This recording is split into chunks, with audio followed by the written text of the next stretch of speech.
اعوذ باللہ من الشیطان الرجیم بسم اللہ الرحمن الرحیم ربی یسر ولا تعسر وتمم بالخیر۔ سب سے پہلے آپ سے ریکویسٹ ہے کہ اگر آپ نے ابھی تک اس چینل کو سبسکرائب نہیں کیا ہے تو اسے سبسکرائب کریں، لائک کریں، شیئر کریں اور بیل آئیکن لازمی پریس کریں تاکہ آپ کو ہر نئی آنے والی ویڈیو کا نوٹیفیکیشن موصول ہو سکے۔ جزاک اللہ۔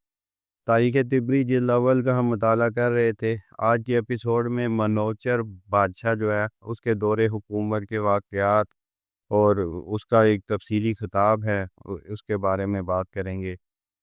اس کے دور حکومت کے واقعات اور اس کا سلسلہ نسب افریدون کے بعد منوچر بادشاہ بنا۔ یہ افریدون کے بیٹے ایرج کا بیٹا تھا۔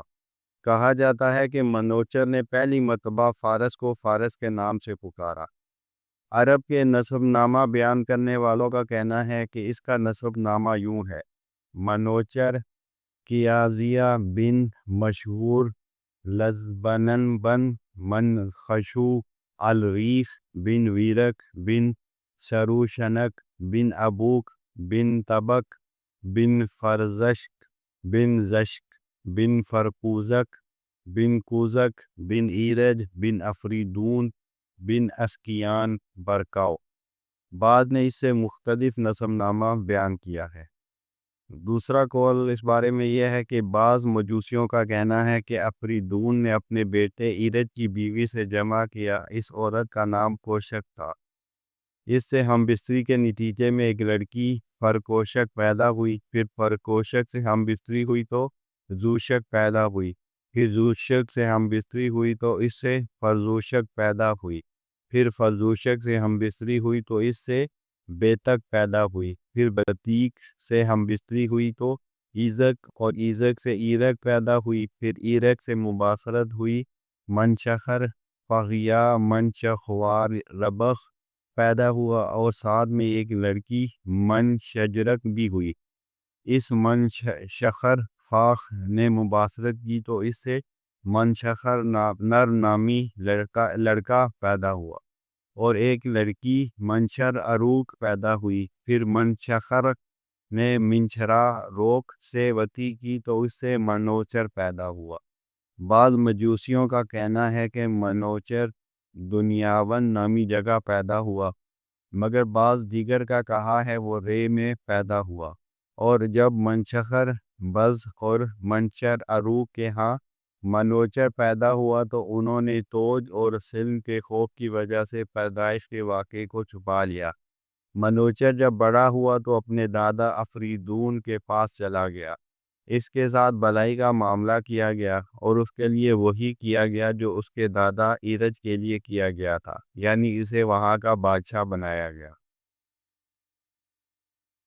تیسرا قول، بعض نے کہا ہے کہ منوچر کا نسب نامہ یوں ہے: منوچر بن مشخر بن افریکس بن اسحاق بن ابراہیم۔ اسے افریدون کے بعد بادشاہ بنایا گیا تھا۔ وہ 1922 سال تک بادشاہ رہا۔ البتہ اہل فارس اس دوسرے نسب نامے کا انکار کرتے ہیں۔ ان کے نزدیک بادشاہت صرف افریدون کی اولاد میں رہی ہے، ان کے علاوہ اور کسی کو نہیں ملی، اور یہ تو آپ کو معلوم ہے اسلام سے قبل جو شخص بھی ان میں داخل ہوتا وہ غیر حق میں داخل ہوا۔ توج اور سلم کے ساتھ ایرج کا مقابلہ۔ ہشام بن محمد کہتے ہیں کہ توج اور سلم نے اپنے بھائی ایرج کو قتل کرنے کے بعد زمین پر 300 سال بادشاہت کی۔ پھر ان کے بعد منوچر بن ایرج بن افریدون نے 120 سال حکومت کی۔ پھر یہ حکومت توج کے بیٹے ترکی کے پاس چلی گئی، اور اس نے منوچر کو 12 سال تک اس شہر سے باہر نکال کر رکھا۔ پھر منوچر واپس آیا، بادشاہ بنا اور اس کو شہر سے نکال دیا، اور اس کے بعد 28 سال تک حکومت کی۔ بستیوں میں سردار مقرر کرنا۔ ہشام بن محمد کا کہنا ہے کہ منوچر عدل و انصاف کی وجہ سے مشہور تھا۔ سب سے پہلے اس نے خندق کھودی اور آلات خرب جمع کیے، اور سب سے پہلے اس نے سب بستیوں میں ایک ایک چودھری مقرر کیا، اور وہاں کے لوگوں کو ان کا بھائی اور تابع بنایا، اور لوگوں کو ہلکا لباس پہنایا اور انہیں ان چودھریوں کی اطاعت کرنے کا حکم دیا۔ کہا جاتا ہے کہ موسیٰ علیہ السلام اس کی بادشاہت کے 60ویں سال ظاہر ہوئے۔ قوم سے خطاب۔ ہشام کے علاوہ بعض لوگوں کا کہنا ہے کہ جب منوچر کو بادشاہ بنایا تو اس پر بادشاہت کا تاج رکھا گیا، اور رات اس دن خطاب میں کرتے ہوئے کہا، ہم طاقتور جنگجو ہیں، اپنے اسلاف کے دشمنوں سے انتقام لینے والے اور اپنے شہر سے دشمنوں کو بھگانے والے ہیں۔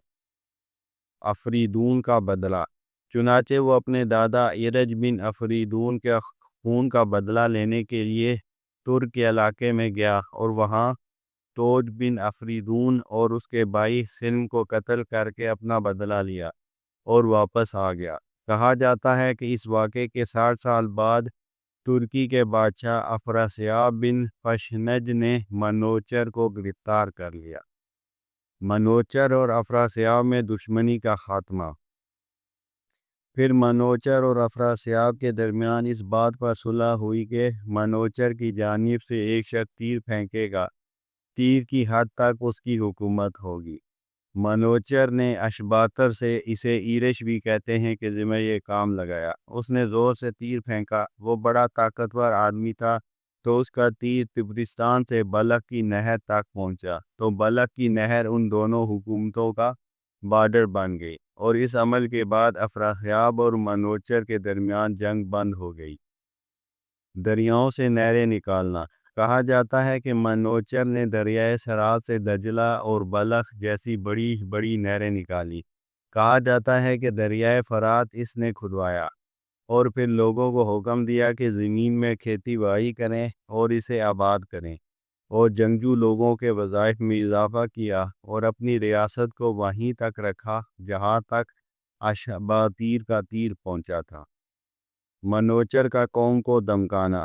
بعض لوگوں کا کہنا ہے کہ جب منوچر 35 سال تک حکومت کر چکا تو ترکوں نے اسے اور اس کی رعیت کو گھیر دیا، تو اس نے اپنی قوم کو ڈرایا اور کہا، اے لوگو، تم سب بے سمجھ بچے نہیں ہو، عقل مند لوگ وہ ہوتے ہیں جو خود سمجھدار ہوتے ہیں اور دشمن سے اپنا دفاع کرتے ہیں۔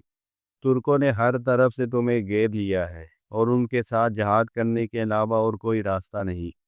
اللہ تعالیٰ نے ہمیں یہ حکومت اس لیے دی ہے تاکہ وہ ہمیں آزمائے کہ ہم اس پر شکر کریں تو وہ اس میں مزید اضافہ کرے، اور اگر ناشکری کریں تو ہمیں سزا دیں۔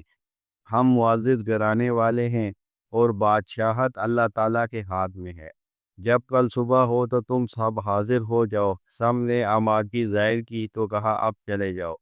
اگلے دن اس نے شاہی خاندان کے عام افراد اور معزز افراد کو بلایا، اور لوگوں میں جو مالدار تھے انہیں بھی بلایا، اور موحظ کو بھی بلایا۔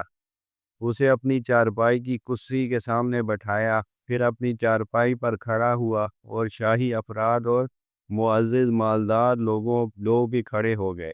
اس نے کہا، آپ بیٹھ جائیں، میں اس لیے کھڑا ہوا ہوں کہ آپ کو اپنی بات سنا سکوں۔ وہ سب بیٹھ گئے۔ منوچر کا تفصیلی خطاب۔ پھر ان سے خطاب کرتے ہوئے کہا کہ اے لوگو، بے شک سب مخلوق اللہ تعالیٰ ہی کی ہے، اور شکر اسی انعام کرنے والے قادر کا ہے، اور اطاعت اسی قدرت والے کی ہے۔ جو ہونے والا ہے وہ ہو کر رہے گا، جنہیں میں نے بلایا ہے، اور جو کچھ ان کے پاس ہے میں اس پر قادر نہیں، جو کچھ اس کے طالب کے ہاتھ میں ہے میں اسے اس سے عاجز نہیں کر سکتا۔ غور و فکر کرنا نور ہے، اور غفلت اندھیرا ہے، جہالت گمراہی ہے۔ پہلے لوگ گزر گئے، بعد میں آنے والوں کو بھی انہی کے ساتھ ملنا ہے۔ ہمارے آباء و اجداد چلے گئے، ہم ان کی اولاد ہیں۔ اصل کے چلے جانے کے بعد فرع باقی رہ جاتی ہے۔ اللہ تعالیٰ نے ہمیں یہ ملک عطا کیا ہے، اس کے لیے سب تعریفیں ہیں۔ ہم اس سے ہدایت، سچائی اور یقین کا الہام مانگتے ہیں۔ بے شک بادشاہ کا اہل مملکت پر حق بنتا ہے، اور اہل مملکت کا بادشاہ پر۔ بادشاہ کا حق تو یہ ہے کہ اہل ملک اس کی اطاعت کریں، اس کے ساتھ خیر خواہی کریں، اس کے دشمن کے ساتھ جنگ کریں، اور لوگوں کا حق یہ ہے کہ بادشاہ ان کی عطایا بر وقت دیتا رہے، اس لیے کہ ان کا اس کے علاوہ اور کوئی ذریعہ نہیں، اور یہی ان کی تجارت ہے۔ اور رعیت کا یہ بھی حق ہے کہ بادشاہ ان کا خیال رکھے، ان کے ساتھ نرمی کا معاملہ کرے اور ان کے ذمے ایسا کام نہ لگائے جو وہ نہ کر سکیں۔ اور اگر ان کے پھلوں پر کوئی آسمانی یا زمینی مصیبت آ جائے تو پھلوں کا خراج معاف کر دے، اور اگر ان کو مزید ضرورت ہو تو ان کی مدد کرے تاکہ وہ اپنے مکانات وغیرہ درست کریں، اور پھر جو کچھ انہیں دیا ہے اسے سال یا 2 سال کی مدت میں اس طرح وصول کرے کہ ان میں اکتاہٹ نہ ہو۔ اور بادشاہ کے لیے فوج کی حیثیت ایسی ہے جیسی کہ ایک پرندے کے لیے ہے، بس وہ بادشاہ کے پر ہے، اگر اس کا پر کٹ جائے تو اس سے نقصان ہوتا ہے۔ بادشاہ وہ ہے جو اپنے پروں کے ساتھ ہو۔ بادشاہ کے خصائل، غور سے سنو۔ بادشاہ کے اندر 3 خصلتیں ہونی چاہیے۔ نمبر 1، وہ ہمیشہ سچ بولے، اس لیے کہ وہ عوام پر مسلط ہے اور اس کا ہاتھ پھیلا ہوا ہے، اس کے پاس خراج آتا ہے۔ اسے چاہیے کہ فوج اور عوام میں سے جو اس کے مستحق ہیں ان سے یہ خراج نہ روکے، اور زیادہ معاف کرنے والا ہو۔ بادشاہ سے زیادہ قادر حکومت کسی کی نہیں، اور جس ملک میں ناجائز سزائیں ہوں اس سے زیادہ ہلاکت والا ملک کوئی نہیں۔ غور سے سنو، آدمی معاف کرنے میں غلطی کرے، یعنی جہاں معاف نہیں کرنا تھا اس نے غلطی سے معاف کر دیا، تو بہتر ہے بنسبت اس کے کہ اس شخص کو سزا دے جو سزا کا مستحق نہیں تھا۔ بادشاہ کو چاہیے کہ ان امور میں ثابت قدم رہے جن میں قتل اور جانوں کی ہلاکت ہوتی ہے، اور جب اس کا کوئی عامل ایسی شکایت لے کر آئے جو مستوجب سزا ہو تو اسے جلدی نہیں کرنی چاہیے، بلکہ ظالم کو بلائے۔ اگر مظلوم کی بات صحیح ہو تو ظالم کو سزا دے، اور اگر سزا نہ دے سکے تو مظلوم کی امداد کرے، پھر اسے اس کی جگہ بھیج دے، فسادات ختم کرے۔ یہ تمہارا ہم پر حق ہے۔ غور سے سنو، جس نے بلا وجہ خون بہایا یا بلا وجہ کسی کا ہاتھ کاٹا، میں اسے اس وقت تک معاف نہیں کروں گا جب تک مظلوم خود معاف نہ کر دے۔ میری اس بات کو مضبوطی سے پکڑ لو، توجہ سے سنو۔ بادشاہ اس وقت بادشاہ ہے جب تک اس کی اطاعت کی جائے، اور جب تک اس کی مخالفت ہو تو وہ مملوک ہے، بادشاہ نہیں۔ اور جب تک ہماری طرف سے سرکشی پہنچے تو ہم اس وقت کوئی کارروائی نہیں کریں گے جب تک کہ اس کا صحیح یقین نہ ہو جائے۔ اگر اس کا صحیح علم ہو جائے تو اسے معاف کر دیں گے، ورنہ اسے سرکش سمجھیں گے، اور اس کا معاملہ وہی ہوگا جو سرکش کا ہوتا ہے۔ سنو، مصیبت کے وقت بہترین عمل صبر کرنا ہے، اور راحت کے دور پر یقین کرنا ہے۔ جو دشمن سے لڑتا ہوا قتل ہو، مجھے امید ہے کہ اسے اللہ کی رضا ملے گی۔ بہترین کام اللہ کی اطاعت اور یقین کی راحت ہے، اور اللہ کی تقدیر پر رضامندی ہے، اور بھاگنے والا جہاں بھاگ کر چلا جائے اللہ کو عاجز نہیں کر سکتا۔ طالب اللہ کے ہاتھ میں ہے۔ یہ دنیا اہل دنیا کے لیے جائے سفر ہے، یہاں پر سفر کا سامان نہیں کھولا جاتا۔ کتنا اچھا ہے وہ شکر جو منعم کے لیے ہو، اور کتنی اچھی ہے وہ اطاعت جو صاحب تقدیر یعنی اللہ کے لیے ہو۔ اس سے زیادہ اطاعت کا کون مستحق ہے جس سے بھاگنے کا کوئی راستہ نہ ہو اور اس کے علاوہ اور کسی پر بھروسہ نہ کیا جا سکے۔ تم غالب آنے کی امید رکھو۔ اگر تمہارے دلوں میں یہ بات ہے کہ اللہ کی طرف سے مدد ہمارے ساتھ ہے، اور جب تمہاری نیتیں درست ہیں تو امید رکھو کہ تمہاری امیدیں پوری ہوں گی۔ جان لو، بادشاہ استقامت، حسن اطاعت، دشمن کے خاتمے، پلوں کی تعمیر، رعیت کے ساتھ انصاف، مظلوم کے ساتھ عدل کے بغیر کہیں قائم نہیں رہ سکتی۔ بس تمہاری بیماری کا علاج ہمارے پاس ہے، اور وہ دوا جس کی کوئی دوا نہیں، وہ استقامت اور نیکی کا حکم دینا ہے۔ اور ایسی دوا جس میں کوئی بیماری نہیں، وہ استقامت، نیکی کا حکم دینا اور برائی سے منع کرنا ہے۔ اور نیکی پر قوت اس وقت تک حاصل نہیں ہو سکتی جب تک اللہ تعالیٰ عطا نہ فرمائے۔ رعیت کا خیال رکھو کیونکہ وہی تمہارا کھانا اور پینا ہے، اور جب تم اس کے ساتھ انصاف کرو گے تو زمین آباد کرو گے جس سے تمہارے خراج اور روزی میں اضافہ ہوگا، اور جب تم رعیت پر ظلم کرو گے تو زمین آباد کرنے سے بے رغبت ہو جاؤ گے۔ اکثر زمینیں معطل ہو جائیں گی اور اس سے تمہارے خراج اور روزی میں کمی ہوگی، لہذا رعیت کے ساتھ انصاف کرو اور بادشاہ نے جو نہریں اور دریا کھدوائے ہیں ان کے پاس جو رعیت موجود ہے اور ان سے نفع حاصل کرنے سے عاجز ہے تو انہیں خراج کے مال سے قرضہ دو، اور جب ان کے خراج کی ادائیگی کا وقت آ جائے تو ان کی پیداوار سے اتنا خراج لو کہ جس سے وہ دل تنگ نہ ہوں۔ ہر مال کا چوتھائی، تہائی یا نصف لو تاکہ انہیں مشقت نہ ہو۔ یہ میرا قول اور حکم ہے، اسے لازم پکڑ لو اور جو سنا ہے اس پر عمل کرو۔ اور اے لوگو، کیا تم نے میری بات نہیں سنی؟ انہوں نے جواب دیا، ہاں، آپ نے بڑی اچھی بات کی۔ پھر انہوں نے کھانا کھایا اور شکریہ ادا کر کے چلے گئے۔ منوچہ کی بادشاہت 120 سال تک رہی۔ یمن میں رائش کی حکومت۔ حشام بن الکلبی کا خیال ہے کہ رائش بن قیس بن سیفی بن صبا بن یشجب بن یزرب بن کہدان بن عامر بن شالک یمن کا بادشاہ بنا، اور یمن میں رائش کا دور حکومت وہی ہے جو منوچر کا فارس میں ہے۔ رائش کا اصل نام حارث بن شد ہے۔ رائش اس لیے کہا جاتا ہے کہ اسے ایک قوم کے جنگ کے نتیجے میں بکریاں بطور مال غنیمت ملی تھی۔ اس نے ہندوستان میں بھی آ کر جنگ کی، بہت سے لوگوں کو قتل کیا اور قید کیا اور بہت سا مال غنیمت حاصل کیا۔ رائش کی جنگجویاں۔ پھر یمن میں واپس چلا گیا، وہاں سے چل کر دونوں پہاڑوں پر، پھر انبار کے علاقے میں، اور پھر موصل کی طرف چلا گیا، اور پھر آذربائیجان جا پہنچا۔ یہ علاقہ اس وقت تک ترکیوں کے پاس تھا۔ ان کے جنگجوؤں کو قتل کر دیا اور عورتوں کو قیدی بنایا، اور وہاں شہر تعمیر کیے جو آذربائیجان کے نام سے معروف ہیں۔ امراء القیس نے اپنے اشعار میں ان کا تذکرہ کیا ہے۔ زامنار ابراہیم بن رائش۔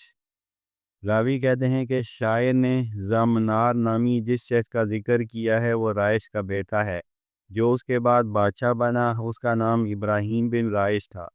اسے زامنار اس لیے کہتے تھے کہ اس نے مغربی علاقوں میں جنگ کی اور ان کی خشکی اور سمندری علاقوں میں بڑھتا چلا گیا، یہاں تک کہ اسے اپنے لشکر کے گم ہو جانے کا خدشہ ہوا۔ اس لیے اس نے ایک مینار بنوایا تاکہ وہ مینار کو دیکھ کر اس کے پاس آ جائیں۔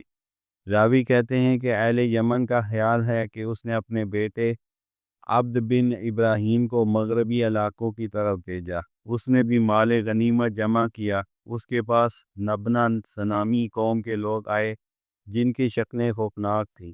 لوگ ان سے ڈر کر بھاگے اور اس کا نام زالاؤ زغاہ پڑ گیا۔